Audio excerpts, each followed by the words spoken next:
이런 때일수록 교만 버리고 겸손 붙들라. 교만 버리고 겸손 붙들라라는 제목으로 하나님 말씀 증거하도록 하겠습니다. 역사를 읽어야 됩니다. 교육 가운데 제일 중요한 교육이 역사 교육인데, 그래서 똘똘한 나라들 보면은 역사를 다 가르칩니다. 국사만 배워서는 안 되고요. 세계사를 배워야 됩니다. 중요 역사를 배워야 된다는 거예요. 이유가 뭐냐?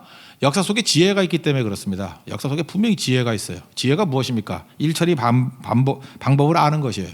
그리고 역사는 반복이 됩니다. 그러니까 반복되는 지혜를 놓친다라는 건 바보죠. 지금 사실은 제가 볼 때 영어보다 중요한 거, 수학보다 중요한 거, 제가 볼 때 역사예요. 역사를 가르치지 않는 민족이 어디 있어요? 얼마 전에, 지금은 안 그런 것 같은데, 뭐 국사가 선택 과목이 있는 데도 있더라고. 지금 선택 과목입니까? 지금요. 고등학생 없어요? 지금 선택이에요? 필수죠. 예, 근데 세계사는 선택이죠. 세계사가 선택인 나라가 어디 있습니까? 그러니까 사실은 베트남 역사도 좀 알아야 되고, 그죠? 뭐 중국 역사는 말할 것도 없고, 뭐 각 나라의 역사 같은 거는 깊이 알아야 된다는 것입니다. 우리 구약 성경의 상당 부분이, 또 신약도 마찬가지예요. 역사죠. 역사서라 그러잖아요. 역사를 통해서 하나님께서 지혜를 얻기를 원하시고, 왜냐하면 역사는 반복되기 때문에. 그래서 이게 굉장히 중요하다는 것입니다. 그러니까 역사가 중요하다, 이걸 깨닫게 되는데, 역사 속에 들어가 보면 역사는 곧 뭐냐? 전쟁사예요. 역사의 대부분의 내용들을 보면 이렇게 뭐 기록할 만한 내용들, 아니면 이렇게 터닝 포인트, 그런 거 보면 다 전쟁이에요. 조선시대도 마찬가지죠. 조선시대 전후반을 나누는 게 뭐예요? 임진왜란이잖아요. 임난 이전과 임난 이전, 이후 완전히 달라져 버리죠. 전쟁을 기점으로 조선시대 판도가 바뀌어 버려요. 그러니까 역사는 전쟁사다, 이게 틀리지 않는다는 것입니다. 근데 전쟁은요, 항상 전염병과 같이 옵니다. 그 묘해요. 전쟁 끝나고 나면 전염병이 와요. 호열자라 그래서 뭐 콜레라겠지. 이게 막 돌고, 기근도 같이 와요. 그래서 세 가지는 사실 묶어서 오는 거예요. 전쟁, 전염병, 기근. 특별히 전쟁과 전염병은 이게 같이 오는 겁니다. 그래서 이 전염병이 올 때, 우리는 전쟁을 경험하지 못했지만 전쟁하고도 거의 같은 거다 이렇게 생각해도 다르지 않다라는 것입니다. 이 플레이그라는 거, 이 전염병이라는 건 전쟁과 동시에 오게 된다라는 것입니다.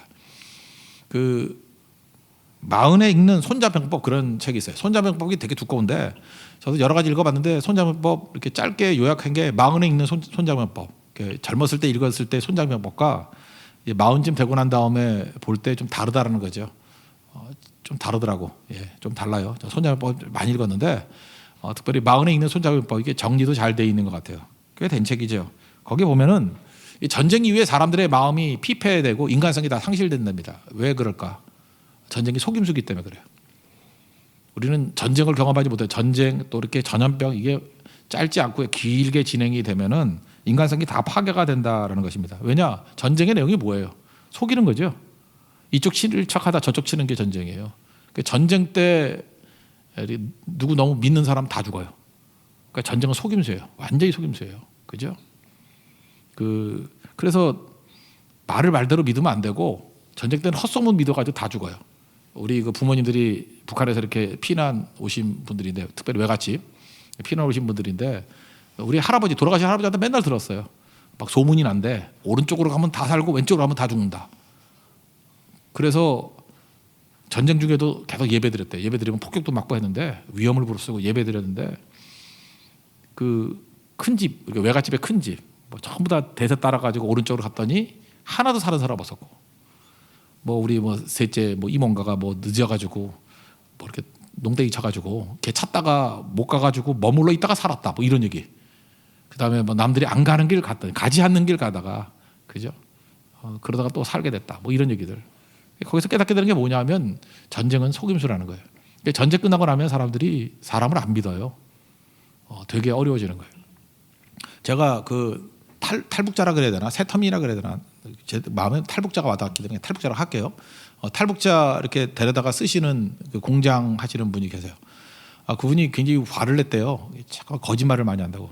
탈북하신 분들 이렇게 배려한다고 크리스찬이라서 이렇게 배려를 하는데, 다 예수 믿고 변화된 사람임에도 불구하고 이렇게 자잘한 거짓말이 많대요. 그래서 나중에 참다 못해가지고 화가 나가지고 그랬대요. 중요한 것도 아닌데 왜 자꾸 거짓말하냐고. 그렇게 거짓말하면 어떡하냐고. 그랬더니 그중에 남자분 한 분이, 탈북하신 분이 그런 얘기 하더라는 거예요. 그분이 이제 장로님인데, 장로님, 우리가 거짓말했으니까 여기까지 왔지. 참말을 얘기했으면 옛날에 죽었다고. 그것도 이해가 되죠. 그러니까 계속해서 중국 거쳐가지고 이렇게 쭉 넘어왔는데 그분은 베트남에서 온 거예요. 중국 거쳐서 베트남 해가지고 한국으로 이렇게 온 분인데 그냥 계속해서 2년 동안 거짓말만 했대요. 거짓말. 그래서 하나 넘기고 그러다 보니까 자기도 모르게 거짓말해야지 자기를 보호할 수 있고 숨길 수 있고 하니까 전쟁이 그런 거예요. 전쟁 끝나고 나면 사람들이 이렇게 거짓말 많이 하고 인간성이 다 파괴가 되는 거예요. 이거 다시 진실로 돌아오는데 40년쯤 걸린대 사회학자들 얘기가.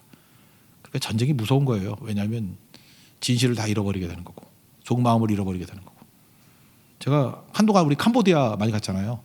캄보디아 갔더니 캄보디아 사람들이 마음이 열려 있질 않아요. 왜냐하면 거기 폴포트 정권에서 안경 낀 사람 다 죽였다잖아. 그렇게 손 들어가지고 그렇게 손이 보드러운 사람 다 죽이고.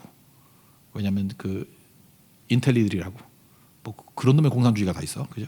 그래서 사람들 다 죽였다 그래서 사람을 안 믿어요. 왜냐하면 자기 드러내면 죽기 때문에. 그러니까 잘 안 드러내. 그래서 캄보디아 가가지고 사람들 마음 얻는데 되게 오래 걸렸어요. 되게 오래 걸리고 힘들더라고. 그런 것들. 그게 왜 그래? 전쟁 때문에 그래요. 전쟁 지나면은 마음이 다쳐가지고 이렇게 인간성 다 사라지고 거짓말하게 되고 그런 일이 벌어지게 된다는 것입니다. 그래서 사실 전쟁이 무서운 거거든요. 무서운 건데 그 우리가 전쟁과 전염병 이게 거의 같은 맥락인데 우리 제가 볼 때 제가 그러잖아요. 이 코로나 바이러스 이전과 이후에 한국 사회가 많이 달라질 거라니까. 특별히 영적인 판도에서 굉장히 많이 달라질 게 많을 거예요. 왜냐하면 예배도 막 중단하고 막 그랬잖아, 그죠? 막 기도도 중단하고 사회와의 관계도 어떻게 될지 뭐 이게 복잡한 일들이 이제까지는 당연한 거였는데 이제는 뭘 하나 해도 입증을 해야 돼. 왜 해야 되는지를.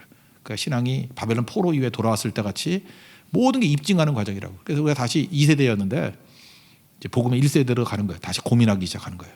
다 증명해야 되고 우리가 입증해야 되고 우리가 몸으로 체험하면서 세워나가야 되는 일들이 벌어지기 때문에 제가 볼 때 뭐 나쁘지는 않다고 생각해요. 오히려 교회가 더 싱싱해질 수도 있고 좋아질 수도 있고 다 1세대 의식을 가질 수도 있다고 생각을 합니다. 그럼 오늘 이 전쟁의 원인, 이 전염병의 원인이 뭔가를 한번 보세요. 하나님께서는 이 욕심과 교만 때문에 이런 혼돈이 일어나게 만든다는 것입니다. 잘 보세요. 모든 게 욕심, 요약하면 교만이 교만. 전쟁이 왜 납니까? 없어서 전쟁 나는 게 아니에요. 가진 자가 더 가지려고 그러다 보니까 전쟁이 나는 거죠. 여기 보세요. 이 블레셋이 없는 나라가 아니에요. 있는 놈들이 더 뺏으려고 그러다가 전쟁 일으키잖아요. 교만이에요, 교만. 그리고 천상천하 유아독전. 우리보다 강한 거 없어. 우리가 오라. 우리가 제일 잘 나가. 그래서 블레셋 사람들이 하는 얘기들 보세요. 다 교만함이에요, 교만함. 여러분, 하나님의 심판이 언제 임하느냐면 교만이 극에 달했을 때 임해요. 그래서 여러분들 제일 무서운 게 뭐냐 하면 뭐 여러 가지 타락도 무섭지만 교만 지수가 높아지면 위험한 거예요. 이 바벨탑이 교만이잖아요. 그죠? 교만하면 그걸로 끝나는 거예요. 그래서 이 사회를 봐도 너무 이게 이 정부도 그렇고 뭐 지식인도 그렇고 자꾸 교만해져. 그럼 되게 두려워해야 돼요. 이거 끝까지 안 가겠네. 왜냐 하나님께서 교만한 자를 대적하신다고 그랬잖아요. 하나님이 대적해서 살아남을 자가 누가 있어요? 교만은 마귀죄거든요. 하나님과 같이 되고자 하는 거. 선악과가 교만 아니에요. 하나님과 같이 된다고. 그러니까 내가 하나님 되는 거예요. 교만. 그래서 교만이 무섭거든요. 자기가 다 옳다 그러고 자기 주장이 옳다 그러고 막 집단적으로 막 린치가 하고 막 이런 것들. 이게 다 교만이거든요. 교만하면 저거 하늘을 찌릿해서 저거 누가 건드나. 그러니까 하나님이 개입하시는 거죠. 하나님 손 대시면 그냥 가는 거거든요. 그래서 교만만큼 무서운 게 없다라는 것입니다. 그래서 우리가 우리 자신에게서 교만이 보이면은 위기를 느껴야 돼요. 교회도 교만해질 수 있어요. 교회가 뭐 우리가 없는 게 없다느니 뭐 우리는 잘 나가는 인간들만 다 모였다느니 뭐 이러면 그거 얼마 가서 박살날 거예요. 그죠? 목사도 교만하면 끝나는 거고. 특별히 교만하다 그럴 때 마음이 교만한 자를 얘기하거든요. 말을 하는데 마음이 교만한 거. 근데 이것도 회개해야 되지만 또 하나 성경은 교만의 눈. 시편 18편 27절 보니까 교만한 눈을 낮추시리다. 눈빛도 교만하면 안 돼요. 걸음걸이도 교만하면 안 되고. 그러니까 우리가 주변에 약간 물어봐야 돼요. 혹시라도 누가 진짜 참 친구라 그러면 너 요즘에 좀 교만한 끼가 보여. 그래도 그 말 듣고 기분 나쁘지 않을 수 있는 친구. 너 눈빛이 교만해. 그 말을 듣고 정신 차려야 될 수 있는 친구. 되게 필요한 거거든요. 너 말투가 교만해. 하여튼 교만하면 안 돼요. 교만하면 하나님의 대적이 된다라는 것입니다. 여기 블레셋을 비롯한 이 골리앗 보세요. 먼저 교만의 극치가 어떠냐. 교만한 사람들은 말이 거칠어요. 말이. 그래서 말을 갖다가 이렇게 함부로 하거나 말을 상대에게 상처를 주게 하거나 업신여기는 말, 촌철살인그러죠. 말 한마디를 아주 통쾌하게 누구를 괴롭히고 이거 말하는 사람들과 같은 편은 좋아할지 모르지만 당하는 사람한테는 이게 처절한 거거든요. 그게 교만이에요. 골리앗 보세요. 업신여겼다 그러죠. 그 42절 한번 읽겠습니다. 시작. 그 블레셋 사람이 둘러보다가 다윗을 보고 업신여기니 이는 그가 젊고 붉고 용모가 아름다움이라. 그러니까 업신여기는 일들이 벌어져요. 저 사람은 뭐 한 줌도 안 되는 거라 그러고 뭐 그런 학교 나와가지고 뭘 하냐고, 그런 환경에서 인물이 나오겠냐고, 그게 생긴 거냐고, 그 외모냐고, 그런 아버지 밑에서 뭐가 나오겠냐고, 그런 주제. 이게 교만이에요. 우리 말투 가운데 이런 말투가 있죠. 이게 교만함이에요. 이게 항상 누구를 업신여겨요. 업신여기고 비꼬고 조롱하고 그리고 낄낄대고 지들끼리 좋아하고. 하나님께서 이거 안 놔둬요. 그래서 여러분들 인터넷이나 이런 거 들어가서 그렇게 악플 달거나 이런 거 하지 마세요. 그게 교만이거든요. 누구를 업신여기는 거. 그 하나님이 다 보시는 거예요. 그 몇 배로 터집니다. 몇 배로. 하나님 백성들은 겸손해야 되거든요. 이 교만이 있으면 죽는 거예요. 업신여기는 거. 거기다가 또 저주하죠. 저주한다고. 43절 읽겠습니다. 시작. 블레셋 사람이 다윗에게 이르되 내가 나를 개로 여기고 막대기를 가지고 내게 나와왔느냐 하고 그의 신들의 이름으로 다윗을 저주하고. 저주한다는 건 뭐예요? 저주도 들으면 섬찟한 이유가 뭐냐면 그대로 될 것 같으니까. 근데 그래서 저주받으면 두려워요. 근데 너무 두려워할 거 하나도 없어요. 하나님이 허락하시지 않으면요 저주대로 안 돼요. 두려움 빠질 필요가 없다니까요. 우리 2차 대전 끝나고 난 다음에 그러잖아요. 전쟁 때문에 죽은 사람보다 이렇게 전쟁의 두려움 때문에 죽은 사람이 10배가 넘는다고. 전쟁 나면은 이게 스트레스 쌓이는가 봐요. 그래서 막 두려워서 죽고. 지금도 마찬가지 아닙니까? 이 코로나 바이러스 때문에 사람들이 상당히 그 두려움이 임하는 것 같아요. 다 두려워해요. 우리 성도들은 좀 덜 두려워하는 것 같아요. 두려워하면 여기 나왔겠어? 그죠? 근데 지금 뉴스 보니까요, 그 병원에 많이 가는데 문전성시를 이루는 일반 병원이 잘 안 간대요. 정신과래요. 약 받으러 가는 사람 되게 많대요. 지금 공황장애 오고 우울증 오고 막 못 견뎌하고 막 그런 사람들, 발작하는 사람까지 막 나온대 지금. 너무 두려워서. 두려움이 그런 거거든요. 세상이 우리를 저주하고 두렵게 만들고 그런다는 거예요. 하나님 믿음 없으면 이게 다 무너지는 시대가 될 수밖에 없다라는 것입니다. 여러분, 세상의 저주가 우리에게 먹힙니까? 세상 저주하는 거 그거 피하려고 그러고 맞추려고 그러고 그 소용없어요. 하나도. 그 민수기 24장 25장 보면은 모압의 발락이라는 왕이 자기하고 이름이 비슷하다고 발람에게, 그죠? 이렇게 부탁하죠. 발람 선지자에게. 발락이 발람에게, 하여튼 이름 비슷한 놈들끼리 모였어. 그죠? 발락 가져가지고, 그죠? 그냥 이런 놈들이 이 발락이 발람에게 요청을 저주해달라고. 그랬더니 돈 먹고 저주한다고 했는데 저주가 돼요? 3번이나 돈 먹여가지고 저주하라 그랬더니 저주가 안 되고 오히려 축복을 하더라고. 이게 유명한 사건 아니에요? 하나님 백성은요, 아무리 놔둬도 이거 이스라엘 백성들이 뭐 알았어? 몰랐다고요. 이거 뒤에서 돈 먹고 이게 무슨 일이 벌어진지 우리가 다 몰라요. 어떻게 알아 내막을. 근데 살아계신 하나님이 그의 마음을 건드시니까 저주 못해요. 누가 저주를 해? 저주를 해도 다 축복으로 변화가 돼요. 하나님께서 창세기 12장 3절에 나오잖아요. 우리에게 축복하는 자에게 축복 주시고 저주하는 자에게 저주한다고. 그러니까 뭐 그런 거 있잖아요. 옛날에 욕하면 반사 이런 거 있었잖아. 반사. 이게 유래가 창세기 12장 3절이에요. 반사. 저주하면 저주하라고요. 그러면 그게 받을 만한지 못하면 그 저주가 그에게 돌아가요. 축복도 마찬가지예요. 축복도 받을 만한지 못한 사람이 축복해서 가면 그 사람에게 돌아간대. 그러니까 우리는 누구를 축복해야 했어요? 축복받을 자격이 전혀 없는 사람에게 자꾸 축복을 해야 돼. 모든 축복과 은혜가 넘칠지어다, 부어질지어다. 그럼 다 내게 온다고. 그죠? 내가 혼자 내게 축복했나? 왜 이렇게 축복이 임하지? 그러니까 사실 원수 사랑이 그게 사실은 제일 짭짤하게 남는 장사죠. 예. 그렇지 않아요? 그 원수 사랑만큼 좋은 게 없어요. 그죠? 원사 미선, 미워하는 자를 선대하는 거. 그죠? 저주하는 자를 축복하고, 그죠? 모욕하는 자를 위해서 기도하는 거. 그것만 남는 장사가 없다고. 사실은 하나님께서 그걸 사용하셔서 성도들에게 축복하고 기도하라 그러고 환대하라 그러고, 그래서 성도의 기도를 통해서 살리기도 하시고, 하나님의 심판에 놓여가지고 돌이킬 수 없는 자들에게는 그 모든 복이 또 다시 다 자기에게 돌아오게 만든다고요. 이게 되게 중요한 거죠. 그러므로 이 세상의 교만, 이건 저주하고 업신여기고 이런 세력이라는 것입니다. 그러면 우리 그러잖아요. 저거 어떡합니까? 저거 놔둡니까? 하나님 놔두나 이게 결국은 끝장나게 되는 거죠. 그래서 하나님의 심판 이렇게 보세요. 어떤 사람이 교만해서 업신여기고 잠깐 저주를 해. 그럼 우리는 예상이 어떻게 되냐면 이제 맞나 틀리나 봐요. 이제 하나님이 팍 쳐가지고 죽여버릴 거야. 안 그래요. 교만에 대한 하나님의 심판이 뭔지 아십니까? 성공이에요. 이거 잘 봐야 돼요. 어떤 사람이 무지 교만해. 그래서 막 업신여기고 저주하고 막 지멋대로 하고 다녀. 그럼 우리는 기대한다고, 하나님 저거 언제까지 참으십니까? 이제 성도들이 그런 마음 딱 먹을 때 보면은 성공에 있어. 막 성공해. 그럼 또 좌절해. 뭐 하나님 살아계십니까? 뭐 어찌하여 하울렁 어쩌고 저쩌고 하면서, 그죠? 언제까지 뭐 이러고. 그러니까 우리는 성경을 다 읽었잖아. 그러니까 하수가 되지 말고 고수가 되십시오. 저는 악한 자가 이렇게 교만이 극에 달했을 때 항상 기대해요. 쟤 잘 될 거야. 쟤 잘 될 거야. 더 세력이 모일 거야. 더 융성해질 거야. 그게 심판이에요. 왜? 하나님께서 회개할 기회도 안 주는 거거든.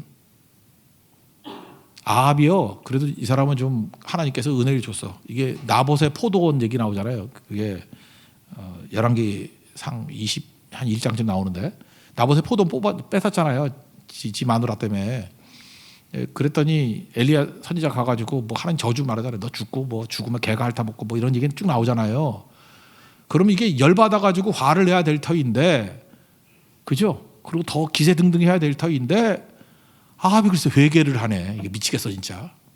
우리는 남의 회개를 보면서 우리가 얼마나 악한지 알아요. 이거 회개하면 안 되는데 이런데 아합이 회개를 하네. 열왕기상 21장 22절 보니까 읽어드릴게요. 아합이 이 모든 말씀을 들을 때 그의 옷을 찢고, 이 아합 얘기예요. 굵은 배를 몸을 동이고 금식하고. 아합이 금식했대 글쎄. 아합 하면서 밥을 안 먹었대. 아합.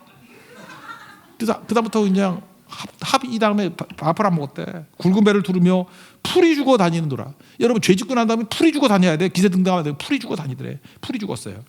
여호와의 말씀이 디셉 사람 엘리야에게 임하여 이르시되 이렇게 얘기해요. 아합이 내 앞에서 겸비함을 내가 보느냐. 하나님 마음을 아시겠죠. 하나님이 지금 엘리야에게 자랑하는 거예요. 야, 아합이 겸손해졌어. 너 봤니? 하면서 하나님이 되게 순진해. 엘리야한테 지금 자랑하는 거야. 야, 아합 봤니? 아합이 내 앞에서, 하나님 앞에서 겸비함을 내가 보느냐. 그가 내 앞에서 겸비함으로 내가 재앙을 저의 시대에는 내리지 아니하고 그 아들의 시대에야 그의 집에 재앙을 내리라 하셨더라. 이게 하나님 마음이에요. 교만한 놈들은요 자꾸만 성공을 줘. 왜냐하면 한 번에 끝내려고. 신천지 끝나는 거 봐요. 막 커져가지고 난리치더지만 내가 그래서 저 더 잘 된다고. 왜 이단인데 더 잘 될까요? 코로나 바이러스를 그냥 코너에 몰게 만들려고. 한 방 끝나버리잖아. 어떻게 걔네들만 걸려서 걔네들만 이렇게 퍼지나? 나 참 이것도 영적인 거 아니에요? 그럴 확률이 쉽지가 않잖아. 어떻게 걔네들만 퍼져? 걔네들이 뭐 이렇게 DNA가 다른가? 나 잘 모르겠어, 그죠? 그래서 그냥 이건 어찌 보면 이게 유월절하고 비슷한 거 아니에요? 똑같은 재앙인들이 넘어가고 거긴 걸리고 넘어가고 걸리고. 뭐 어떻게 해석할 수 있어? 이건 모르겠어. 내가 의학에 대해서 문외한인지 모르지만 너무 이상한 거야. 너무. 딴 사람들은 그렇게 확진이 안 되는데 거기는 83%래. 그러니까 확진은 그러니까 증상하면 83%가 걸리는 거래 거기에. 그러니까 뭐 일본에서 무슨 뭐 유람선 있는 사람 빼듯이 우리는 한국 사람 그러니까 좀 싫다. 우리도 또 나눠서 해야 될 것 같아. 신천지와 한국 사람 이게 나눠야 될 것 같아. 그죠? 이게 좀 이상하잖아요. 좀 되게 이상하잖아. 이거 정상인가 이게? 내가 볼 때 이게 영적인 거라고 해석해도 되지 않겠어요? 이거 좀 너무 이상하지 않아요? 그래서 깜짝깜짝 놀라고 있어요. 지금 놀라고 있다. 이게 무슨 일인가 이게? 그래서 여러분들 교만에 대한 심판은 뭐냐면 잘 되는 거예요. 여러분 주변에 있는 친한 친구들을 둬야 돼. 믿음의 친구들을. 내가 자기는 몰라. 내가 지금 잠깐 교만해져. 막 교만해서 눈빛도 교만하고 말투도 교만하고 행동도 교만하고 하는 짓거리가 다 교만이야. 자기가 막 기세등등하고 기고만장해서. 근데 주변에 있는 사람들 막 기도를 해. 하나님 저를 불쌍히 여겨주세요. 근데 꺾이면은 아합같이 꺾이면은 산 거예요. 걔는 안 죽었어. 하나님께서 건져주신 거야. 근데 더 성공을 하네. 그럼 우린 좋아할 것도 없지만 사실은 애통하면서 그의 모습을 봐야 돼요. 그냥 가는 거예요. 나중에 씨가 말라버려. 그게 하나님이 일하시는 방법이에요. 그래서 여러분들 하나님 앞에 번졌을 때 내가 깨지고 넘어지고 뭐 상처 있고 이러는 거 그거 복이에요. 사랑하니까 그런 거지. 그래서 여러분들 꺾이는 걸 배워야 돼요. 그래서 고집 센 자들 되면 안 돼. 내가 잘못했습니다. 이게 정답이에요. 하나님 나를 불쌍히 여겨주세요. 내가 죄인입니다. 이 꺾여야 되는 거예요. 바리새인들은 죽어도 안 꺾여. 그러니까 다 죽었지. 하나님 난 죄인입니다. 불쌍히 여겨주세요. 나를 축복해 주세요. 나를 건져주세요. 그럼 아합도 살았다니까. 아합도. 교만하면 죽어요. 근데 겸손하면 다 살아요. 왜? 겸손한 자에게 은혜를 부어주시기 때문에. 이게 중요한 거거든요. 하나님 앞에서 이러한 모습이 있기를 바랍니다. 그럼 또 이런 생각하잖아요. 하나님은 그러면 악한 자가 이제 팍 꺾이는데 누굴 통해서 꺾어요? 선한 자를 통해서 꺾는다. 그래서 여기 다윗이 골리앗 물리치는 거는요 굉장히 예외적인 케이스예요. 하나님의 사람이 대적을 직접 물리치는 애가 거의 없어요. 그래서 이 사무엘상 17장은 그래서 너무 예외적이니까 맨날 이것만 설교하잖아요. 이거 비슷한 장면 나와요? 어디가 나와 성경에? 믿는 사람이 가가지고 작사를 내고 정복을 하고 돌아왔더라 이런 거 어디 있어? 없으니까 맨날 사무엘상 17장 보지. 그래서 믿는 사람이 대승리를 거두는 거 별로 없어. 그리고 이거 말고는 이제 또 여리고성 무너뜨린 건데 그건 아무리 봐도 내가 한 것 같지가 않아. 그냥 돌기만 했지. 하나님이 무너뜨린 것 같아. 근데 여기는 인간이 좀 한 것 같잖아. 뭔가 다윗이 뭐 나가서 뭐 돌멩이도 돌리고 뭐. 다윗이 했다라는 게 메시지가 아니에요. 이것도 하나님이 하신 거죠. 그게 메시지예요. 근데 자꾸만 이게 다윗이라는 다윗을 영웅화시키는 거는 성경 잘못 보는 거예요. 여러분 잊지 말아요. 악한 자를 심판하는 방법은 하나님의 백성들이 아니에요. 우리가 심판한다고 생각하지 마요. 하나님이 우리를 그렇게 나쁜 데 사용 안 해요. 우린 맨날 기도 이렇게 하잖아. 하나님 나를 억울하게 만든 놈이 있습니다. 나에게 피눈물 나게 만든 놈이 있습니다. 하나님 나에게 축복을 부어주시사 은혜를 부어주시사 보복해 하옵소서. 그저 작사를 뭐 내 눈에 피눈물 나게 하는 거 저희 가슴에 피가 흐르게 하옵소서. 하나님이 여러분들 사랑하시기 때문에 그렇게 안 써요. 오히려 잘 되면 용서하게 만드시지. 누가 우리가 보복의 주역으로 만든대요. 그런 일 없어요. 이게 비슷한 게 이제 하박국서에 나오는데 하박국서 1장을 보면은 이스라엘이 범죄했습니다. 그래서 거기에서 하박국서에도 제일 중요한 단어가 뭐라 그랬어요? 기억하시는지 모르겠는데 강포라는 단어. 강포. 하박국서에 굉장히 많이 나와. 강포. 이게 포악함이 아주 극에 달했다 그런데 강포. 하나님 이스라엘이 강포한 건 이해하겠습니다. 우리가 강포했습니다. 그래서 하나님께서 심판하시는데 이제 하박국의 불만이 뭐냐면 하나님 아무리 봐도 아수르가 우리보다 더 나쁜 놈들이거든요. 근데 아수르를 통해서 우리를 심판하시는 게 말이 됩니까? 라고 할 때 하나님 대답이 뭔지 알아요? 나는 강포한 자를 심판하기 위해서 더 강포를 사용한다예요. 이게 하나님의 답이에요. 저는 하박국서 1장이 주는 중요한 메시지라고 생각합니다. 그러고 나서 2장에 가면 뭐라 그래요? 오직 의인은 믿음으로 말미암아 살리라 나오잖아요. 믿음이 그거예요. 믿음을 가진 사람이 직접 해서 처리하는 게 아니에요. 생각지도 못했던 더 강포가 나와서 강포를 물리쳐요. 역사는 항상 그랬어요. 남쪽 유다가 범죄했죠. 강포가 있었어요. 더 강포가 누구예요? 느부갓네살. 바벨론 그러면 이게 세상적인 제국의 상징 아니에요. 그래서 요한계시록 보면은 세상 나라의 상징이 바벨론 아니에요. 바벨론이 멸망했다. 세상이 바벨론이에요. 이 강포한 자를 누가 무너뜨려요? 사실은 그 전에 이제 아수르가 있었는데 아수르라는 강포를 더 강포한 바벨론이 무너뜨리잖아. 그 바벨론을 또 페르시아가 무너뜨리고 하나님 백성들이 무너뜨린 거 아니라고요. 그러므로 우리의 삶의 많은 문제들을 가지고 우리가 해야 될 게 뭐냐면 하나님께 들고 나가야 되는 거지 내가 처리하는 거 아니에요. 일은 하나님이 하시는 거예요. 하나님이 일하시는 거다. 이것도 지금 뭐 꼭 다윗을 통해서 하나님이 승리를 주신 거지 이게 뭐 다윗 승리라고 말할 수 있어? 그죠? 다윗과 같이 뭐 내가 해결사가 되겠습니다. 이거 성경의 예외적인 케이스예요. 이거밖에 없어요. 되게 패턴을 읽지 말라고요. 하나님께서 교만한 자를 치실 때 성공케 만들어요. 그래서 마지막 벼랑까지 가게 만들어서 강포한 자를 더 강포한 자를 통해서 치시는 거예요. 흔적도 남지 않게. 그게 세상 역사입니다. 근데 그 배후에 누가 있어요? 하나님이 계시고 그 배후에 누가 있어요? 하나님의 택한 백성들의 기도가 있고 백성들의 보호하심이 있어요. 이게 하나님이 일하시는 방식이라는 것입니다. 그래서 우리가 해야 될 일은 뭐예요? 끝까지 기도하는 일을 놓쳐서는 안 된다는 것입니다. 그래서 하나님 백성들이 할 일이 뭐냐면 지금 다윗이 그러잖아요. 자기도 얘기하잖아요. 야 너는 칼과 단창으로 나오지만 나는 뭐로 나가요? 네가 조롱하는 여호와의 이름으로 나간다. 그러니까 칼과 단창을 하나님 백성에게 주지 않는다는 거예요. 근데 우리는 지금 착각을 한다니까. 하나님이 내게 칼과 단창을 줘서 저놈들을 물리칠 거다. 그러지 않아요. 그러니까 예수님 당시에도 맨날 오해했잖아. 우리는 여호와의 이름이에요. 이름 붙들고 기도하는 거죠.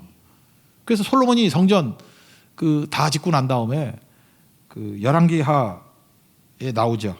8장에 이거 한번 찾아볼까요? 8장 37절 한번 찾아봅시다. 이건 오늘 같은 때 되게 중요하다. 8장 37절. 열왕기하 8장 37절. 39절까지 읽겠습니다. 한 목소리로. 8장 37절. 열왕기 왕상 8장 37절. 다 가시겠습니다. 시작. 만일 이 땅에 기근이나 전염병이 있거나 못 찾았어요? 이렇게 더듬거려. 베트남 사람이에요. 다시 한번. 열왕기상 8장 37절 찾았습니까? 네. 다 가시겠습니다. 시작. 만일 이 땅에 기근이나 전염병이 있거나 곡식이 시들거나 깐부기가 나거나 메뚜기나 황충이 나거나 적국이 와서 성읍을 에워싸거나 무슨 재앙이나 무슨 질병이 있든지 막론하고 한 사람이나 혹 주의 온 백성 이스라엘이 다 각각 자기의 마음의 재앙을 깨닫고 이 성전을 향하여 손을 펴고 무슨 기도나 무슨 간구를 하거든 주는 계신 곳 하늘에서 들으시고 사하시며 각 사람의 마음을 아시오니 그들의 모든 행위대로 행하사 갚으시옵소서. 주만 홀로 사람의 마음을 다 아심이니이다. 이게 성전의 역할이에요. 여기 대표적인 게 일본이 뭐예요? 기근이나 전염병 뭐 여러 가지 어려움이 있을 때 한 사람이나 혹은 주의 온 백성들이 모여서 우리가 세상에 못하는 우리가 할 일이 뭐예요? 주를 향해서 무슨 기도나 무슨 간구를 하거든. 우리가 기도하고 간구하거든. 주는 하늘에서 들으시고 사하시고 우리의 마음을 아시고 행위대로 갚으시고 우리 건져달라고 그 얘기예요. 여러분 이거 믿습니까? 이게 교회가 할 일이에요. 교회가 할 일이 뭐예요? 기도하는 거지. 그러니까 47절에 뭐라고 나와요? 오늘 17장 47절에 다윗이 그 신앙이 있었다고. 여호와의 구원하심이 칼과 창에 있지 아니하다고. 그거는 하나님이 다른 방식으로도 얼마든지 할 수 있어요. 우리에게는 여호와의 이름이 있다. 그래서 오늘 계속해서 성도들이 깨우쳐서 해야 될 일이 뭐냐면 기도하는 거예요. 그리고 배우를 보면요, 이 전염병을 보지 말고 배우를 보세요. 교만이 있어요. 그걸 보십시오. 자기가 하나님인 양 설치되는 세력들이 있어요.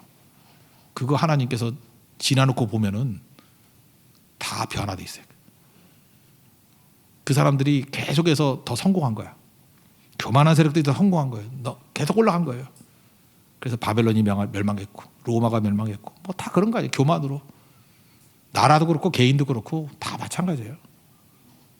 그래서 우리가 제일 두려워할 게 뭐냐면 교만을 두려워해야 됩니다.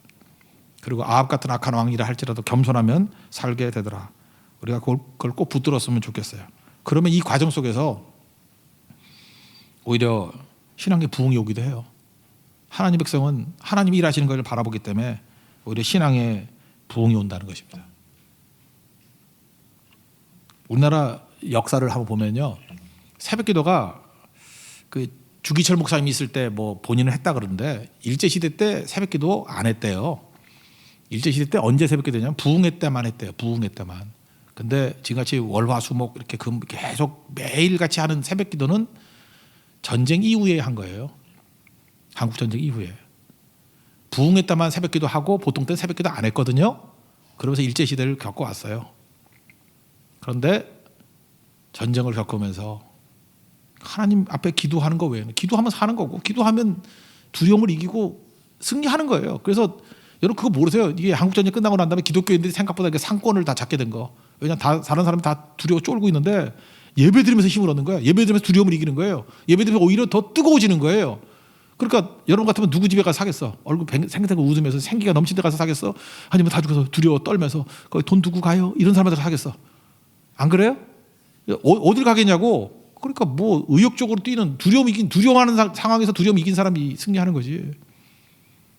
그때부터 새벽기도예요. 새벽기도. 뭐 대표적인 영락교회 그 남대문 시장 있는 사람들 보세요. 새벽부터 깨가지고 그 상권 다 잡았잖아. 저 옛날에 영락교회 부흥회 한번 하고 난 다음에 제가 남대문 시장을 못 가겠더라고. 명동을 못 가겠더라고. 다 거기 교인들이라서 돈을 안 받아가지고 미안해서 못 가겠더라고. 미안해서.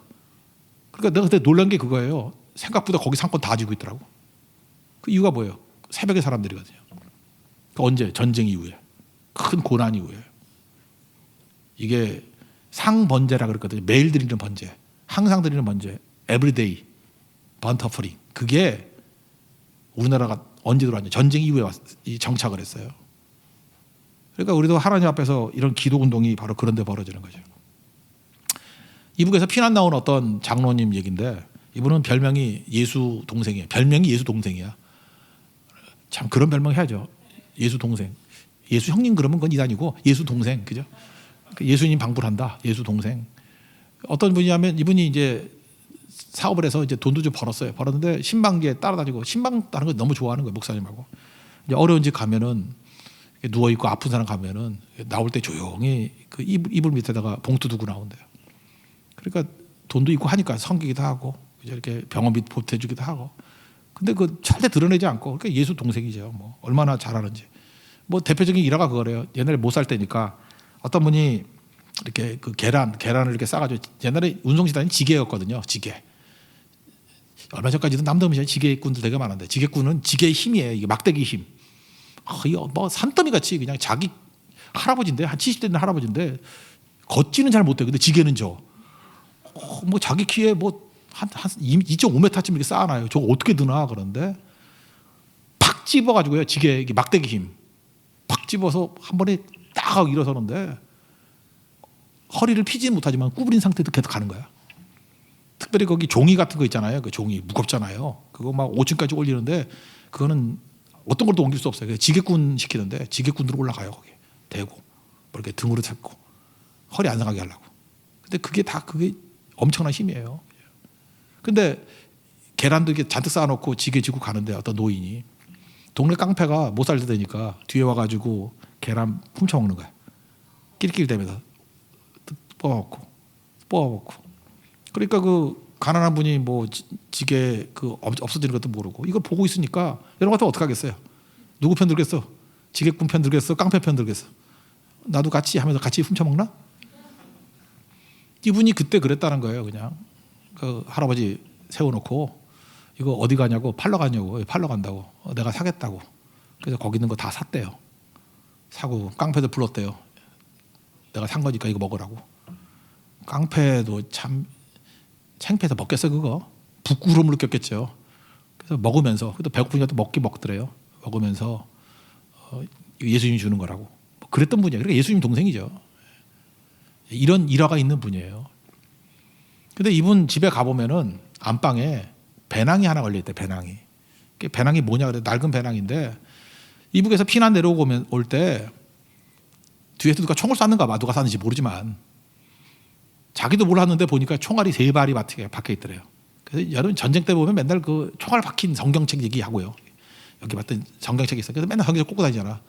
그죠? 근데 새벽기도 안 하는데 그 밑에 맞아가 죽고,